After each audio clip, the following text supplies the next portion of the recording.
Asgard's Wrath 2 having their recent update with Quest 3, the Quest 3 Essential, what you do need. I mean, at least if you bought a Quest 3 and you got it free, then of course you did not miss out on this. For those that are kind of just on the brink of buying Asgard's Wrath 2, it's good. It's solid. Now, I wish it was something that they would have done at launch, but again, I've talked about this so much already, but they received so much backlash that I know that they kind of just pushed that, made it far more rapid in terms of turning it around, because this was supposed to be a game that was like, you know, put at top to look at VR of the game of the year. They do have their update now. Now, the cool thing is about this update is that they do mention like these toggles, and I know people are probably wondering where the hell these toggles are at, but the toggles is actually, they're turned on, they're flipped on by default, as long as you do the update. And I feel that if you don't have the game at all, I think it's 32 gigabytes or just a 30 gigabyte update. I don't know. Y'all gotta let me know what's up with that. But it's a solid game. What Asgard's Wrath 2 has done is a great game. Now, this is a lot of game. We haven't finished it yet. I don't plan on finishing this game, but this game is really in depth. It's really good. When I would say some of my favorite parts are the cinematics, actually. It's cool to just be immersed in cinematics, like games that like Resident Evil 4 on Quest. It turns into like it takes you out of the immersion on certain aspects, like when they do cutscenes and stuff. And so with Asgard's Wrath 2, I like the immersion, keeping us in there. The only thing, it does come out like in third person a little bit when you first start off in the beginning. Probably one of my biggest gripes. I hate when you take us out of like the actual first person view, the VR aspect of being in virtual reality. Virtual reality is already hard to sustain an audience as it is. So any slip up that we do have, technically VR has to be almost damn near perfect, or at least perfect, in order for people to want to stay in VR. And it's tough, right? A lot of developers, I mean, it takes a lot of money. It takes a lot of marketing. It takes a lot of like just creativity and uniqueness to keep us in virtual reality, due to the fact that there's only so much that you can take, especially those that are still learning the entry level virtual reality. So Asgard's Wrath 2 does help out. It helps out with the settings. It looks clear. There's a lot of immersion. The tutorial insights in terms of as you play, like you grow as you play as a VR player, gamer, especially like they treat you like if it was your first day of virtual reality. Like they have your settings for you. They turn everything on that you need, like snap turn and stuff like that. They can help you out. And so that's always a great thing. The update overall is just very, very, very good for those that are very much beginning VR, because again, they teach you tutorials and stuff like how to fight bad guys before like everything even starts. And when it does stop the tutorial, it immediately puts you right in that battle.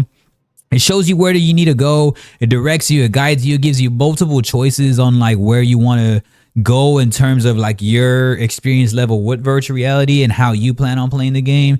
So that's what makes VR, the adaptability and being able to be unique and customizations and stuff like that. So I feel that Asgard's Wrath does that really well when it came to their update on how it looks, the immersion, and when cutscenes are really happening.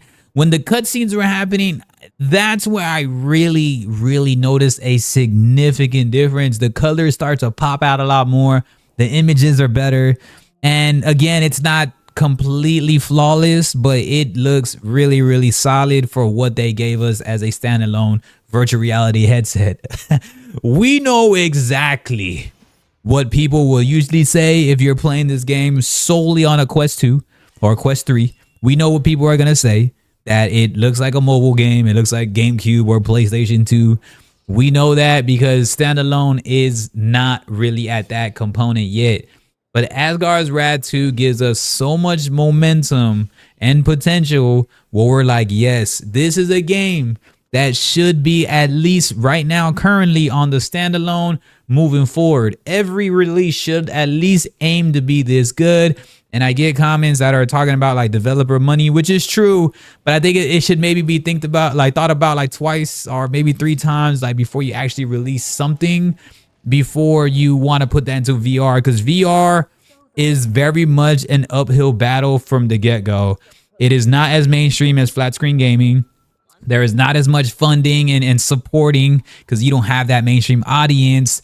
And it's very, very rare for it to really climb to the top of these rankings of being the best games and all that. Usually the best games to play in virtual reality are going to be named by a lot of people playing PC VR, playing mods, and playing games that have actually been free for a while, or just overall deliver or some type of notion, or they just have a PC VR version. If you're looking at Resident Evil 4 on PSVR 2 now, but you're connected to a PS5, you're looking at Ghost of Tabor. I mean, most likely PC VR people will love that game so much, but Quest has a huge audience too because of what they offer, the in-depth of what they're doing, and it's VR Game of the Year, and it's in App Lab Games, not even like an official game still to this day, not until next year. But yeah, a lot of these games, it comes down to quality for sure, but that is a subjective term. Like, what is quality to people, right? Like, quality could be a simple game like Gorilla Tag where they just play, have fun, graphics are not the best.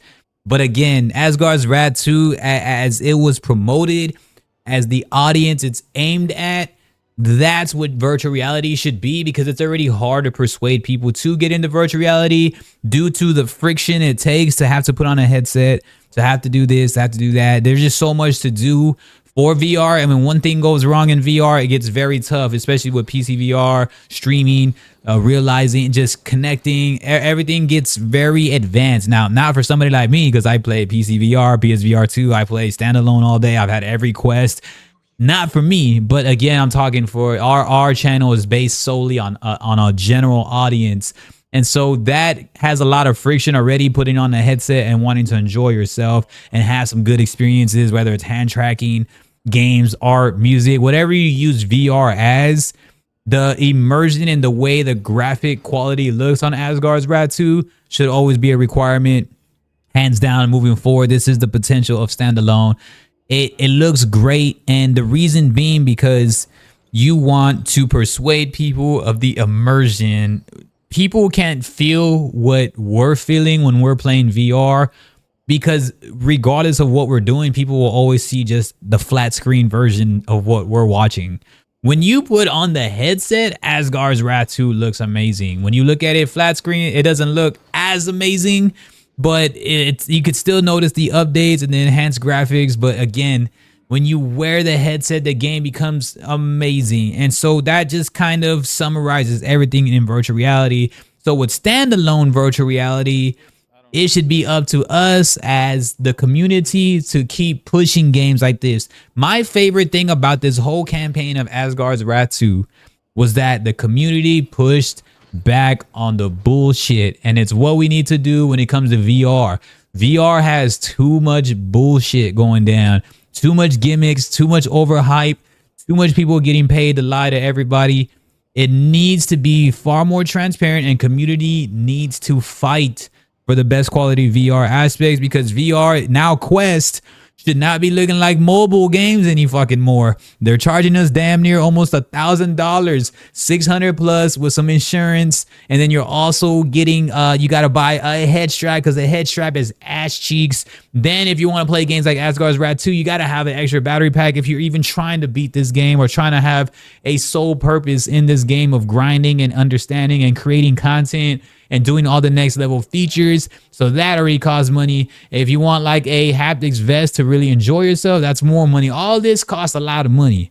So when we're dishing almost $1,000 up front, then you need to be able to give us some type of immersive experiences that can help at least be respectable. I'm not talking about look exactly like a PC, but be respectable. And so I feel that Asgard's Wrath has done this to give us the potential and what should be happening moving forward. But that's just my opinion. Y'all gotta let me know what's up though. Y'all been playing AG2? If you got the update, again, if you updated it, they toggle on the switches for you. And I'll be posting that and stuff. And y'all want to let me know, just leave some comments below, man. Y'all let me know y'all thoughts though. I appreciate y'all. Peace.